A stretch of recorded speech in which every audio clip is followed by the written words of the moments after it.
Jadi kalau kita memutuskan untuk puasa, itu sebenarnya ada beberapa maknanya. Yang pertama apa? Begitu kita memutuskan untuk puasa, berarti kita sedang memilih kehendaknya Tuhan dan bukan ego kita sendiri. Puasa ini kan perintahnya Tuhan, amanat dari Tuhan yang harus kita jalankan. Allah menginginkan kita puasa. Sementara kita sendiri kalau mau jujur kan inginnya tidak dihalang-halangi, tidak dibatas-batasi. Kalau menginginkan makan, menginginkan minum, menginginkan hubungan seks dengan siapa saja, dan lain sebagainya. Begitu kita lebih milih puasa, itu kan artinya berarti kita lebih memilih kehendak Tuhan dibandingkan ego keinginan kita sendiri.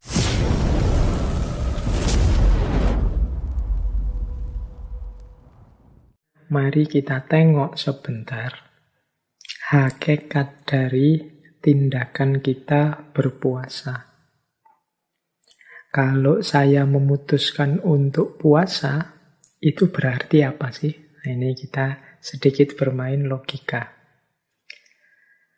Jadi kalau kita memutuskan untuk puasa, itu sebenarnya ada beberapa maknanya.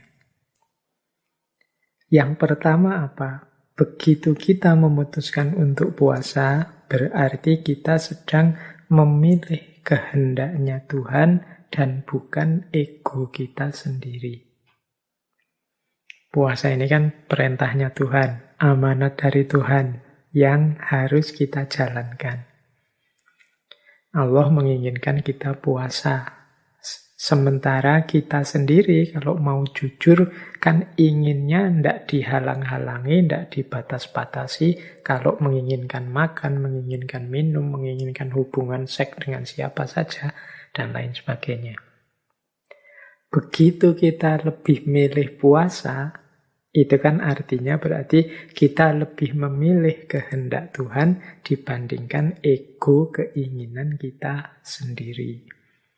Jadi ini keutamaannya yang pertama. Jadi dibalik keputusan kita berpuasa. Ini keputusan yang sungguh-sungguh ya, bukan puasa hanya karena terpaksa atau hanya karena ikut orang lain atau puasa hanya karena sebagai tindakan yang sudah kadung. Kalau bahasa Jawanya kadung itu, ya sudah terlanjur jadi orang Islam, gimana lagi Pak, harus puasa. Itu kalau seperti ini tidak ada nilainya, keterpaksaan itu kan tidak ada nilainya.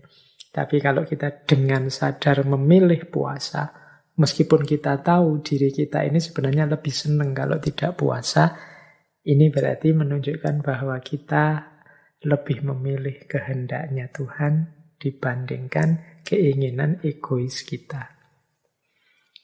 Maka tadi teman-teman, kalau madrasah puasa, pelatihan puasa ini sukses, besok kalau kita sudah selesai Ramadan, ayo kita ingat-ingat jagonya kita di bulan Ramadan ini. Kejagoan kita di bulan Ramadan ini apa? Lebih milih keinginannya Allah dibandingkan keinginan kita sendiri.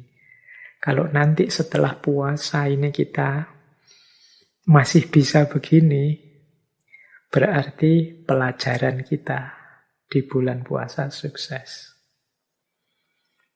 Yang kedua, senada dengan tadi, lebih memilih kehadiran Tuhan dibandingkan kesenangan sendiri. Jadi berpuasa ini kan semacam dimensi spiritual yang menghadirkan Tuhan dalam kehidupan kita.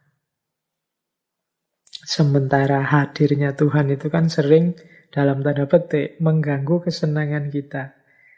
Kita ini kan inginnya hidup itu senang-senang, apa saja yang kita inginkan terpenuhi, meskipun kadang yang kita inginkan itu tidak positif. Tapi dengan memilih berpuasa, yang di situ kita dilarang banyak hal, lahir maupun batin, sehingga sebenarnya hakikatnya kita itu tidak terlalu suka dengan puasa, tapi tetap kita lebih milih puasa. Karena kita lebih memilih kehadiran Tuhan dalam hidup kita dibandingkan kesenangan kita sendiri. Nah, ini makna yang kedua. Semoga ini juga nanti bisa tetap hidup setelah puasa selesai. Semangat lebih memilih Tuhan daripada kesenangan kita sendiri. Yang ketiga, ketika kita berpuasa, hakikatnya kita ini sedang mengakui bahwa kita ini lemah. Yang bisa menolong hanya Allah. Ternyata kita ini butuh Allah, perlu Allah. Nah, ini kesadaran yang dimunculkan dari tindakan kita berpuasa. Jadi pengakuan, aku lemah ya Allah, aku ini membutuhkan. Makanya ku jalani puasa, ku tunjukkan betapa aku ini tidak kuat, aku ini lemah.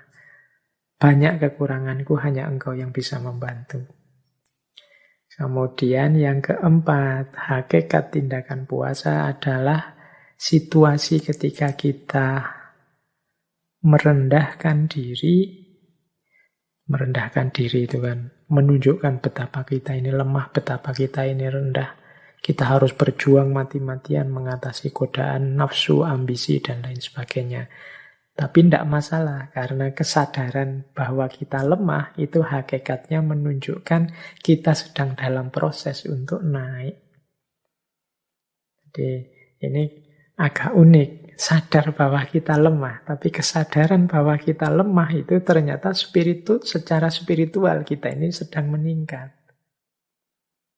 Kebalikannya, kalau ada orang menyadari dirinya atau menganggap dirinya sebagai yang tinggi, yang jago, yang hebat, justru secara spiritual biasanya dia turun.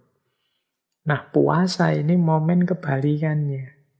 Kesadaran bahwa aku ini lemah dan rendah, tapi begitu kesadaran ini muncul, sejatinya level spiritual kita sedang naik.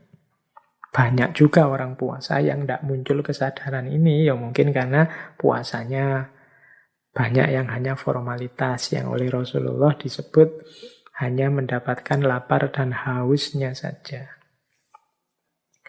Jadi ini sedikit uraian untuk menjelaskan apa sih hakikat tindakan puasa itu. Jadi ketika kita memilih berpuasa, berarti kita sedang memilih kehendaknya Tuhan dibandingkan keinginan egois kita.